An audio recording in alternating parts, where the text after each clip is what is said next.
جس کے بارے میں حضرت سلمان فارسی رضی اللہ تعالیٰ عنہ نے یہ بیان کیا کہ حضور نے ہمیں یہ خطبہ ارشاد فرمایا شعبان کے آخری دن، فقال، اور فرمایا یا ایھا الناس، اے لوگو، قد اظلکم شہر عظیم، تم پر ایک عظمتوں والا مہینہ سایہ فگن ہو گیا ہے۔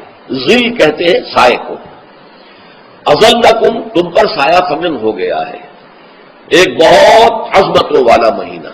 اب دیکھیں یہ وہی ہے بات جو انگریزی کے محاورے میں ہے کہ coming events cast their shadows before, آنے والے واقعات کا ایک سایہ سا پہلے سے پڑ جاتا ہے۔ تو ابھی مہینہ شروع نہیں ہوا رمضان مبارک کا، لیکن وہ آیا چاہتا ہے، تو گویا کہ اس کا ایک سایہ پہلے آ گیا ہے، جس کو حضور فرما رہے ہیں کہ تم پر سایہ کر لیا ہے ایک ایسے مہینے میں کہ جو بہت عظمتوں والا ہے۔ شہر مبارک، وہ مہینہ بہت برکتوں والا ہے۔ شہر فیہ لیلۃ خیر من الف شہر، یہ وہ مہینہ ہے کہ جس میں ایک رات وہ بھی ہے کہ جو 1000 مہینوں سے افضل ہے۔ اور یہ ظاہر بات ہے قرآن مجید کی صورت ہے مکمل، انا انزلناہ فی لیلۃ القدر وما ادراک ما لیلۃ القدر لیلۃ القدر خیر من الف شہر، اس کی طرف اشارہ ہے۔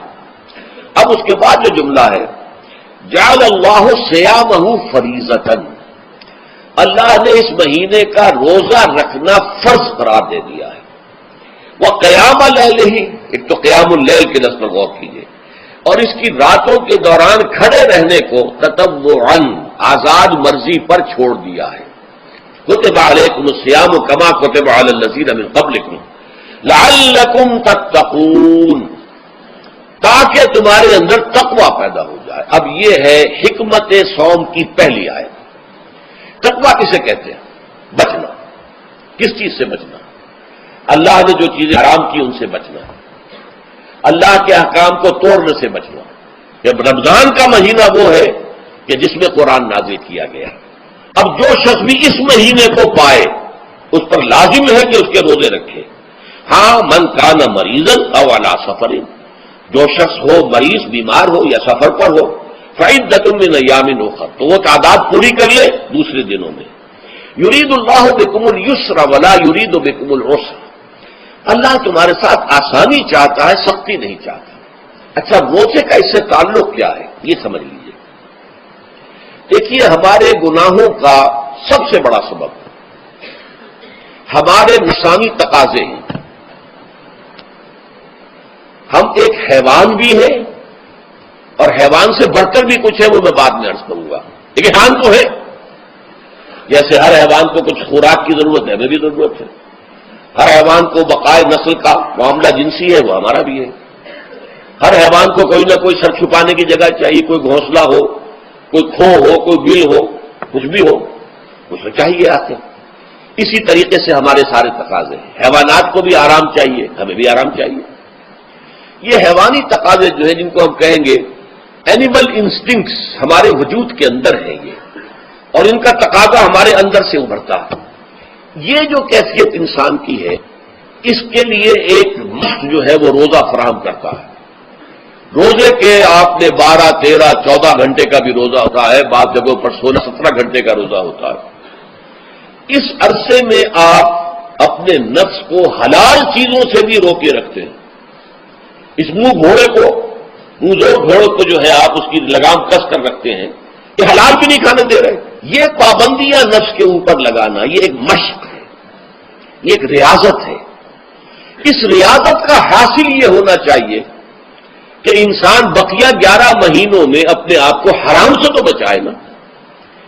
یہاں وہ حلال سے رکا ہوا ہے اللہ کے حکم سے، کہ حلال چیز بھی نہیں کھا رہا، دن بھر نہیں پی رہا، دن بھر نہیں اپنی کوئی شہوت پوری کر رہا، دن بھر حلال ذرائع سے بھی، تو اس سے اس کے اندر یہ ایک، جس کو ہم کہیں گے سیلف کنٹرول پیدا ہو جائے، اپنے نفس کو قابو میں کر لے۔ یہ گویا کہ اس کا سب سے پہلا اس روزے کی ریاضت، روزے کی مشق کے حوالے سے یہ اس کی حکمت ہوئی کہ اس سے کے ذریعے سے انسان میں سیلف کنٹرول پیدا ہو رہا ہے، ضبط نفس۔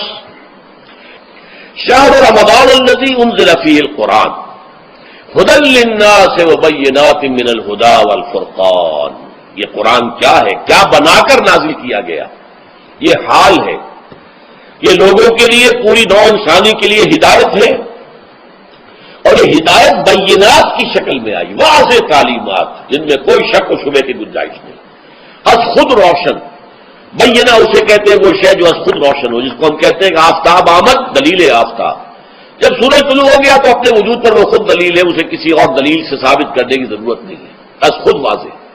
تو بینات من الہدیٰ، جو قرآن کی بنیادی ہدایت ہے وہ بینات پر مشتمل ہے، واضح چیز ہے، جو انسان کے لیے، اس کی فطرت کے لیے جانی پہچانی چیزیں ہیں۔ یہ کوئی باہر کی چیز نہیں آ رہی ہے، اس کے قلب کی گہرائیوں کے اندر یہ سب کچھ موجود ہے، اور اس کی گواہی اس کے قلب کی گہرائیوں سے نکلتی ہے۔ جہاں دیکھنا تقریر کی لذت کے جو اس نے کہا، میں نے یہ جانا کہ کوئی یہی میرے دل میں ہے، اس نے تو میرے اپنی فطرت کی ترجمانی کی ہے۔ والفرقان، بینات من الہدیٰ والفرقان، یہ بینات کا اطلاق فرقان پر بھی ہو رہا ہے، حق و باطل کے اندر فرق کر دینے والی شے۔ بین صورت میں یہ حق ہے، یہ باطل ہے، یہ جائز ہے، یہ ناجائز ہے، یہ غلط ہے، یہ صحیح ہے۔ یہ ہے قرآن مجید کی عظمت کا بیان۔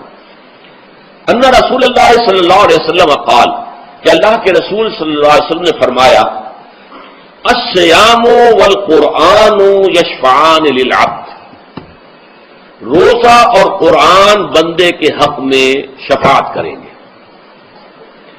یقول الصیام، روزہ یہ عرض کرے گا اللہ کی جناب میں، اے رب پروردگار، انی منعتہ الطعام والشہوات بالنہار، میں نے تیرے اس بندے کو دن کے دوران کھانے پینے سے اور اپنی شہوت کا تقاضا پورا کرنے سے روکے رکھا، یہ میری وجہ سے روکا رہا، تو میری شفاعت اس کے حق میں قبول فرما، فشفعنی فیہ، میری شفاعت اس کے حق میں قبول فرما۔